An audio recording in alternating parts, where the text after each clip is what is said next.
आज का टॉपिक है ट्रांसक्रिप्शन और आरएनए सिंथेसिस। मतलब कि आरएनए का सिंथेसिस कैसे होता है। Protein transcription, elongation and translation 3 step आते हैं प्रोटीन सिंथेसिस में। तो transcription is the first step in gene expression. Gene expression का फर्स्ट स्टेप जो होता है वो ट्रांसक्रिप्शन होता है, in which information of gene is use to construct the functional product such as protein. इसमें क्या होता है कि जो इंफॉर्मेशन होता है जीन के रूप में वो क्या को यूज़ किया जाता है एक functional product such as protein की तरफ। The goal of transcription is to make a RNA copy of gene DNA sequence. जो मेन गोल है, लक्ष्य है ट्रांसक्रिप्शन का, वो क्या है कि आरएनए का कॉपी बनाता है एक जीन डीएनए के सीक्वेंस के लिए। For a protein coding gene the RNA copy और transcript carry the information needed to the build a polypeptide. Protein coding gene जो होते हैं या आरएनए कॉपी या ट्रांसक्रिप्ट, वो क्या करते हैं, इंफॉर्मेशन को कैरी करते हैं। और जहाँ पॉलीपेप्टाइड की प्रोटीन की ज़रूरत होती है, प्रोटीन सब यूनिट की, वो पॉलीपेप्टाइड को बिल्ड करते हैं, मतलब बनाते हैं। Eukaryote transcript you need to go through some processing step before translation in the protein. Eukaryote में क्या होता है, यूकैरियोटिक में क्या होता है, जो ट्रांसक्रिप्ट जो होता है वो उसके पहले एक और स्टेप आता है ट्रांसलेशन का इन प्रोटीन सिंथेसिस। मतलब कि प्रोकैरियोट में क्या होता है, डायरेक्ट ट्रांसक्रिप्शन के बाद प्रोटीन सिंथेसिस हो जाती है, जबकि यूकैरियोटिक में क्या होता है कि ट्रांसक्रिप्शन से पहले ट्रांसलेशन आता है, प्रोटीन का सिंथेसिस करता है। RNA polymerase is the main transcription enzyme. जो आरएनए पॉलीमरेज होता है वो ट्रांसक्रिप्शन एंजाइम्स होता है और यूज होता है डीएनए के टेम्पलेट में। और आरएनए पॉलीमरेज ए बिल्ड न्यू आरएनए मॉलिक्यूल। जो आरएनए पॉलीमरेज है वो क्या करता है कि एक नया आरएनए का मॉलिक्यूल बनाता है बेस पेयरिंग के थ्रू। मतलब बेस पेयरिंग करके आरएनए पॉलीमरेज जो एंजाइम होता है एक न्यू आरएनए का मॉलिक्यूल बनाता है। और आरएनए पॉलीमरेज मेन ट्रांसक्रिप्शन का एंजाइम होता है। For instance, if there is G in the DNA template, RNA polymerase will added a C to a new growing RNA strand.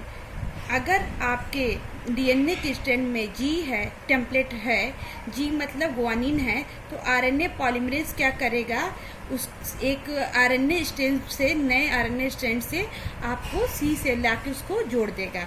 मतलब आपका ये देखिए डीएनए का क्या है, डीएनए टेम्पलेट है। डीएनए में क्या है, एडेनिन थाइमिन से जुड़ा है, थाइमिन एडेनिन से जुड़ा है, ग्वानिन साइटोसिन से जुड़ा है, और एडेनिन थाइमिन से जुड़ा है, thymine adenine cytosine guanine, thymine adenine cytosine guanine, ऐसे पूरे एक दूसरे से जुड़े हैं नाइट्रोजनस पे। जबकि क्या होता है, जब ट्रांसक्रिप्शन होता है तो क्या होता है कि जो आपका क्या करता है, आरएनए पॉलीमरेज क्या करता है, एक नया मॉलिक्यूल का फॉर्मेशन कर देता है आरएनए के स्टैंड का। और जो आरएनए का स्टैंड क्या काम करता है आपका कि एक और जो आपका डीएनए है 3:5 जुड़ता है, जबकि आरएनए जो होता है टेम्पलेट उसका 5:3 जुड़ता है। इसमें क्या होगा, जो ग्वानिन है वो आरएनए का नया स्ट्रैंड जो होता है उससे आके साइटोसिन जुड़ जाता है। देखिए इस फिगर में दिया है। फिर क्या आते हैं, इनके स्टेप होते हैं। पहला स्टेप क्या होता है, ट्रांसक्रिप्शन इनिशिएशन का, इनिशिएट करता है। तो इसमें क्या होता है, to being transcribing a gene, RNA polymerase bind to the DNA of the gene of the gene at the region called the promoter। मतलब क्या होता है कि ट्रांसक्राइब करता है जीन को, जो आरएनए पॉलीमरेज होता है क्या करता है, डीएनए के जीन से आके जुड़ जाता है, उसी को हम क्या कहते हैं, पहले स्टेप को इनिशिएशन प्रोमोटर का फॉर्मेशन करता है। Basically the promoter tells the polymerase where to sit down on the DNA and being transcribing.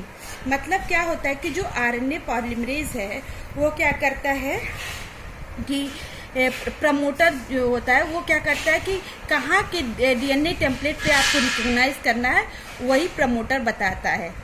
फिर देखिए जो आपका ये डीएनए का टेम्पलेट है, डीएनए का टेम्पलेट मैंने बताया था स्टैंड का 5:3 है, आरएनए का 3:5 है। ये रिकॉग्नाइजेशन साइट है, ये ट्रांसक्राइब रीजन है और ये प्रमोटर। यहाँ पे कहेगा कि आके आप आरएनए का स्ट्रैंड मतलब फॉर्मेशन होने लगा।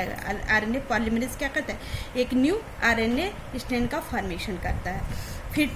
फिर आपका दूसरा स्टेप क्या होता है, इलॉन्गेशन।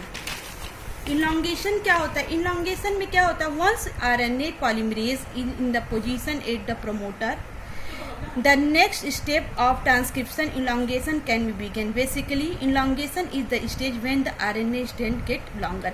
इसमें क्या होता है कि जो RNA पॉलीमरेज होता है एक प्रमोटर के मतलब नेक्स्ट क्या होता है कि जो RNA की जो वो स्टैंड होती है वो क्या होती है, लॉन्गर होती जाती है, लंबी होती जाती है। देखिए जो आपका ये तो DNA का स्टैंड है, ये आपका RNA का स्टैंड है। तो जो RNA का ये जो वो क्या कहते हैं चेन होती है मतलब स्टैंडर्ड होती है, क्या होती है, लॉन्ग होती चली जाएगी। जैसे कोडिंग स्टैंड बताया, ये इससे बताया। आरएनए का कोडिंग 5:3 दिखाया है। टेम्पलेट क्या होता है, टेम्पलेट मतलब टेम्पलेट AT मतलब ये सारे नाइट्रोजनस बेस होते हैं। फिर आपका क्या आता है, जब आपका इलॉन्गेशन मतलब आपके आरएनए का जो chain RNA strand new formation हो गया तो क्या होगा, उसका टर्मिनेशन हो जाएगा, ट्रांसक्रिप्शन टर्मिनेशन।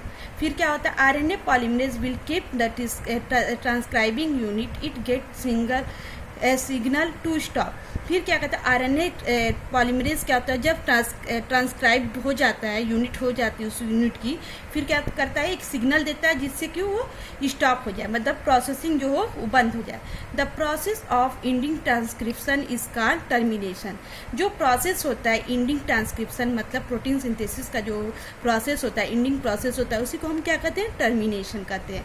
इसमें दो तरह का होता है, there are 2 major termination strategies found in bacteria. RH dependent होता है, RH इंडिपेंडेंट होता है।